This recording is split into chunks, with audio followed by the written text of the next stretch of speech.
இதில் வந்து பெரிய ப்ரெஷர் வந்து ஏதோ இருந்திருக்கு.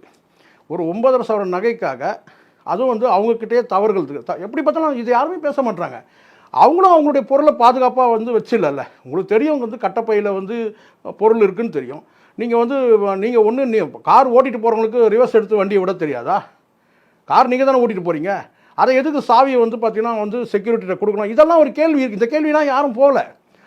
அவன் என்ன கேட்டான்னு அந்த நபர் யார் வந்து கார் ஓட்டிகிட்டு வந்தாங்களோ இதுக்கு எப்படி இருந்தாலும் அவங்க தான் முதல் காரணமாக இருக்கிறாங்க இல்லையா?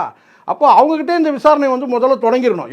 என்ன கேட்டால் முதல்ல அவங்கள வந்து காவல் நிலையத்தில் வந்து புகார் கொடுத்து அவங்களுக்கு முறையாக சிஎஸ்ஆர் வழங்கப்பட்டு அதுக்கு பிறகு வந்து எஃப்ஐஆர் போட்டு நடவடிக்கை எடுத்து எஃப்ஐஆர் போட்டிருக்கணும் விசாரணை பண்ணி.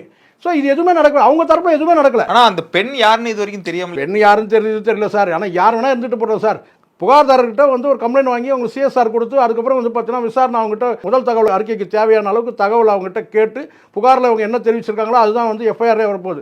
அப்போ எஃப்ஐஆர் போட்டுருக்கணும்ல. அப்போ எதுவுமே பண்ணாமல் ஏன் இவ்வளோ வந்து இன்டென்ஷன் என்ன? அப்போ ஏதோ ஒன்று வந்து பார்த்தீங்கன்னா அவங்களுக்கு வந்து ஒரு பெரிய நகை சிறிதாக இருக்கட்டும் எங்கேயோ வந்து ஒரு ப்ரெஷர் வந்துருக்கு.